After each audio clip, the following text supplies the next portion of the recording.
আসসালামু আলাইকুম। আমরা এখন অবস্থান করছি আমাদের পাংশার রাজবাড়ী জেলার ঐতিহ্যবাহী ঘাট আবু হেনা হাবাসপুর পদ্মার তীরবর্তী একটি দর্শনীয় স্থান। এই বৃষ্টি ভেজা সন্ধ্যায় আমরা এখানে উপভোগ করছি।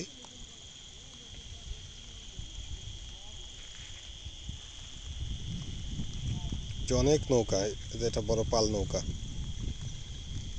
মানে মাল টানা নৌকা।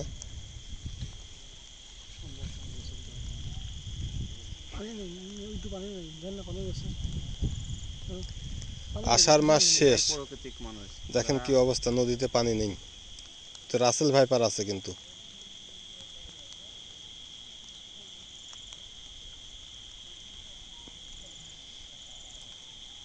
ধন্যবাদ সবাইকে, ভালো থাকবেন, সুস্থ থাকবেন এই কামনায়।